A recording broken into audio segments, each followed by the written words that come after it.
Hey everybody, Backpack Hack here coming at you with another trail tip for you preppers out there, and let's talk about calculators. You probably hadn't thought about a calculator as part of your preps, have you? You're probably thinking, well, I've got one on my phone, that's all I really need. Well, what happens when your phone doesn't work anymore because of an EMP? Okay? So I was digging through my Faraday cage a couple weeks ago looking for something else, and I came across this. This is my Texas Instruments TI-30XA. Now, they don't make this particular model anymore, but the TI-30 has been a long-standing badge in the Texas Instrument lineup since the mid-70s, I think, because I remember having one of the original TI-30s when I was in high school. So they don't have that, they don't have this particular model, but they've got a newer model. And I pulled this out and I thought, I wonder if the batteries in this are any good. So I turned it on and I got absolutely nothing. So I dutifully went to the hardware store, bought some new batteries, and as I was putting the batteries in, I thought, you know, this is kind of stupid because this was sitting in my Faraday cage so long that the batteries just simply self-discharged. It's going to do the same thing again. And I suddenly realized that anything that runs off of these little button batteries, after the human excrement hits the rotary air movement device, this is pretty much going to be worthless because these things are going to disappear real fast. Either they're going to self-discharge, or else people with hearing aids are going to use them all up. So it's kind of hard to recommend anything that uses a button battery to be in a Faraday cage for long-term storage. Now, I do have two Hewlett-Packard HP 48 plus 8. Let me start that over.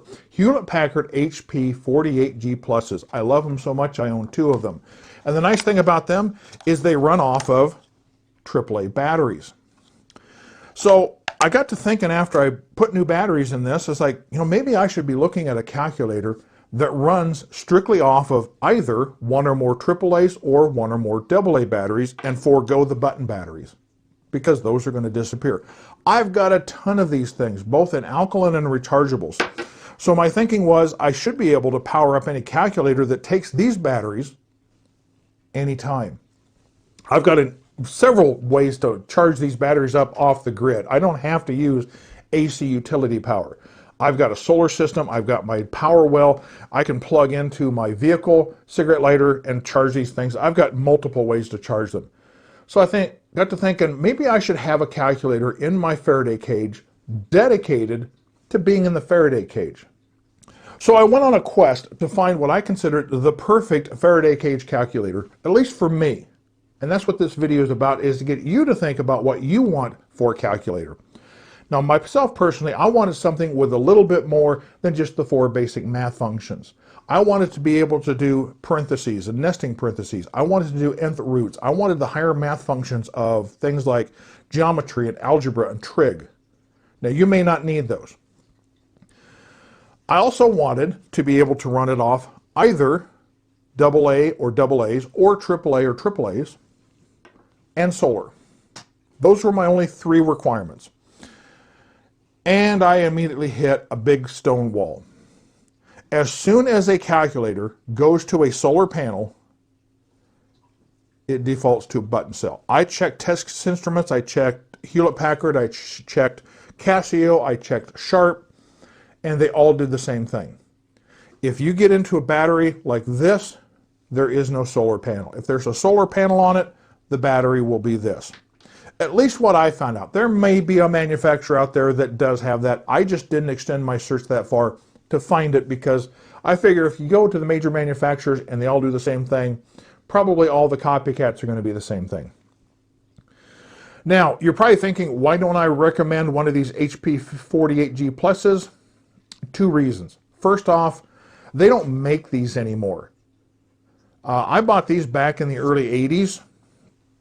And they were like $300 a piece. Now you're probably thinking, well, gee whiz, if they're that old, they're obsolete.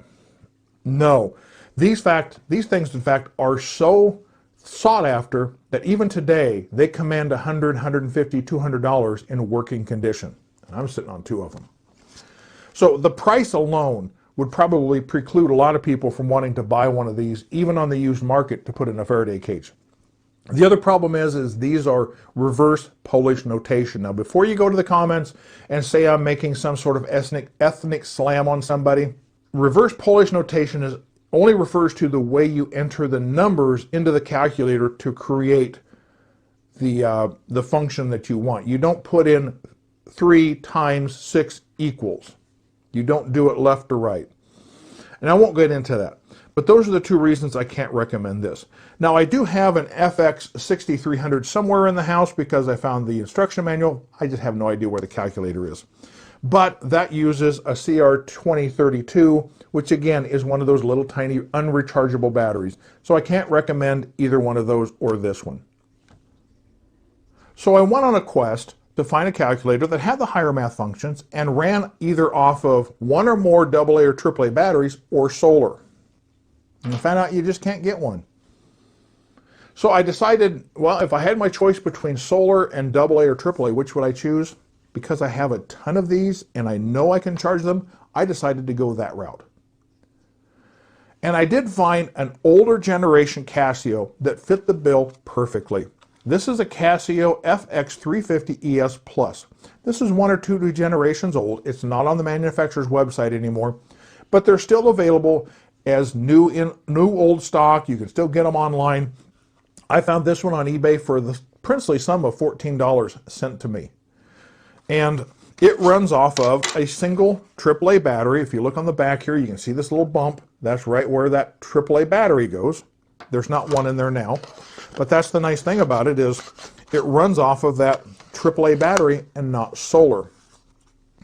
So now that I had my dedicated go in the Faraday cage calculator along with one of these and this one, but I can't really rely on this one, or if I ever find that other Casio, I can't rely on it. But at least I got 2 calculators that I can rely on. So my next question was, is there a calculator that works off of just solar and not a button cell? I looked and there wasn't a whole lot of choices. So my first stop was the dollar store and I found this little guy for $1. And it does have a square root and a percentage button on it. And it has a memory, a single memory. And it was $1. And it is 2-way power. It does have a solar panel and an internal battery. And when I pulled it off the shelf and turned it around, the back of the package says, the battery in this is not replaceable. Do not attempt to replace the battery. I took that as a challenge. And the problem is you look at the back and there's a little screw and a battery cover. It's easy to pop the battery out of this. So I did, and guess what? In good light, it works. It works just fine without a battery. So that made me wonder, would other calculators that use a solar panel and a button battery work without the battery? Because that way I could get calculators that work off of a solar panel. So I have battery powered and solar powered. Best of both worlds. So at the local Office Depot, Office Max, whatever they go by these days, I found this. This is a Casio SL300SV. And again, I took the back off, I took the battery out, and it works just fine without a battery. Works just fine. So now I've got 2 calculators, but I don't have the higher math functions. What to do? So I went back to the Casio website and found this one. This is a current, at the time of this video, FX300 ES Plus 2nd edition. And again, it has a solar panel and it uses a little button cell, which I dutifully removed. And I turn the power on and I don't get anything. At least sitting here in this light, here inside, it takes a lot of daylight, it takes a lot of light to power this thing. I either have to go outside or use a flashlight. But it does work without the battery in it. So now I've got my higher functions, I've got dual power, I can run off of AA batteries, I can run off of solar. I've got myself covered and I got all the functions that I want as well. So that's the whole thrust of this, is to get you to think about maybe buying a calculator specifically for your Faraday cage. Whatever your requirements are. If all you need is a little calculator with the 4 functions on it, go to the dollar store, spend $1. If you want to spend a little bit more, then spend a little bit more. I can't recommend the graphic calculators because they're so pricey. They start at like $70, $80. If you have the funds to do that, that's fine.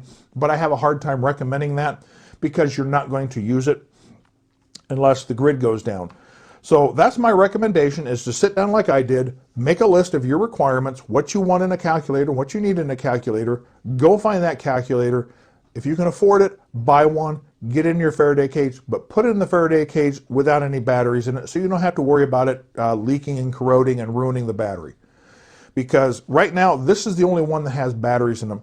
The rest of them don't have batteries, so all of these are going to go into my Faraday cage, and this one's going to go back onto my desk. And like I say, none of these have batteries in them, so I don't have to worry about it. So this is Backpack Cat coming at you with his trail tip. Be sure to like, subscribe, share, and comment on my videos. Be safe out there, and I'll see you out on the trail.